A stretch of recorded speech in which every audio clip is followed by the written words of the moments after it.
Welcome to ENT student for discussion on buccal growth. When you get a case of buccal growth, what are the possible questions that can be asked?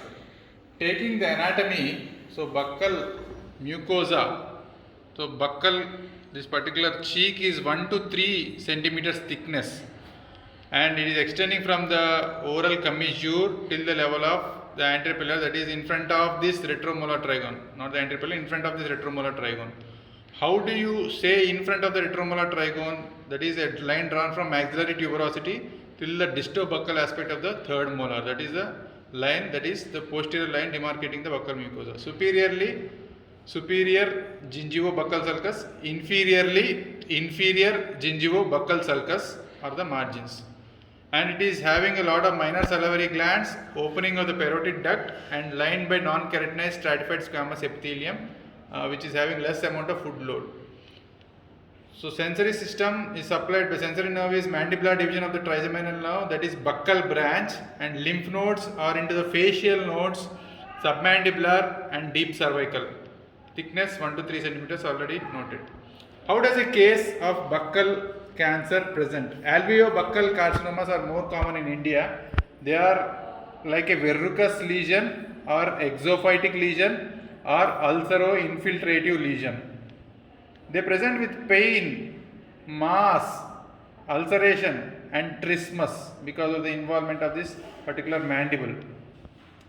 They more commonly present with erythroplakia or leukoplakia or erythroleukoplakia. This particular thing masks the buccal growths. This is most commonly leading to this masking of this growth. It is also associated with oral submucous fibrosis because of betel quid chewing, especially in India. It can involve the skin, involve the mandible, it can involve the maxilla also. So wherein definitely if these are involved, they go for T4. 40% of the cases they present with third and fourth level, like stages of third and fourth stage of the tumor. In T3 and T4, they present with lymph node metastasis nearly 57% of the times, T3 and T4. As far as occult nodes are present, they are present in 26% of the cases, they present occult nodes. If the tumor is T2 or more, it is more commonly poorly differentiated with poor lymphocyte response, thickness more than 5 millimeters and more commonly present with nodes T2 or more. But normally if it is an early tumor, it is more commonly it is a well differentiated one, well differentiated tumor. Taking to the epidemiology of this buccal growths. Buccal growths are normally very aggressive, of course, that is the point which you should keep it in mind. Epidemiology, it is more common in the Southeast Asian regions, especially 40% out of 10 cancers, 4 cancers are of this buccal growths only because of this betel quid alveobuccal cancers. In India, male is to female is 4:1, 4 times males are more common, and especially in Taiwan, they are 27:1. Mean age of presentation is 40 years. The reason for this is betel quid, that is which is sometimes taken as pan or pan masala. The components of which are piper betel leaf. You could see the betel leaf here. Number 2, slaked lime. Number 3, spices, various types of spices, the dalchin, etc., etc. Tobacco, along with all these things mixed with this, and especially the erica nuts, which are the most important reason. Erica nuts, which are chewed by the Indian subcontinent people more commonly as a habit, they lead to oral submucous fibrosis more commonly. And last being the smoking and alcohol. Along with this, if smoking and alcohol is there, that forms a very important factor. But rather they are lesser than tobacco or betel leaf. How do you do the workup of a case? You have to go for biopsy, which includes the normal tissue also. It is the depth of the invasion, it is the depth of the tumor which decides whether neck dissection is needed or not. Imaging like CT, MRI, as you know, bone MRI for soft tissue, and ultrasound neck for neck involvement or lymph node involvement. So what is the treatment plan for this? Primary tumor can be treated with surgery alone along with post-operative radiotherapy. So surgery or surgery with post-operative radiotherapy. T1, T2 lesions, very importantly, they can be managed by per oral resection itself. Whereas T3 and T4, you might have to go for facial access incision plus or minus bony resection. The bone may be a maxillectomy or mandibulectomy as far as requirement is concerned. It can be rim or segmental. Primary, if it is there, we need 1 centimeter margin of excision. 1 centimeter margin has to be excised. And if skin is involved, 2 centimeters has to be excised. If skin is involved, 2 centimeters has to be excised. Without skin, 1 centimeter is enough. Buccinator forms the deep margin of this particular tumor, but according to the requirement only it has to be removed. If not, it should be least kept in the resection specimen. So buccinator should be spared as far as possible.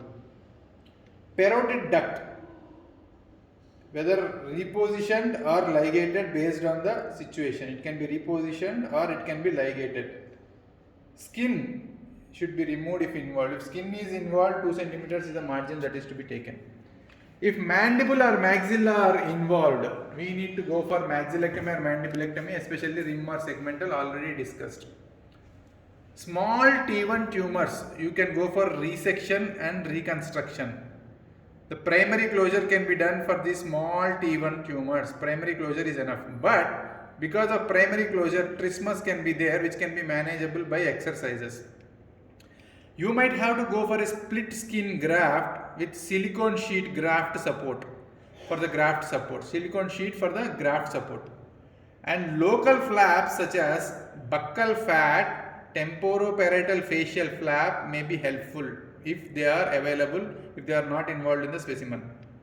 Microvascular reconstruction, free flap reconstruction, best is the radial forearm free flap or anterolateral thigh flap. Radial forearm free flap or anterolateral thigh flap. They can just restore the cheek. It is helpful for restoration of the cheek. And if skin is also involved, you have to go for bipaddled flap to restore the skin also. In case of T4 lesions, you have to go for segmental resection of the mandible. And along with that, because you have removed the bone, you might have to go for composite free flap, which includes a bone. Example like radial forearm free flap, which is always better than buccal mucosal fat flap. If T1 and T2 alone are there, you can go with radiotherapy alone. So can be given according to some authors. Radiotherapy itself is enough for T1 and T2, but better go for surgery. You can also go for brachytherapy. How do you manage the neck in this? Level 1, level 2 ipsilaterally, they might be involved. So level 1, level 2. You have to go for comprehensive neck dissection if they are palpable or if they are seen on imaging. Comprehensive neck dissection is involved, has to be done. If level 1 only involved, even then also you have to go for 1, 2, 3 selective neck dissection. 1, 2, 3 level selective neck dissection.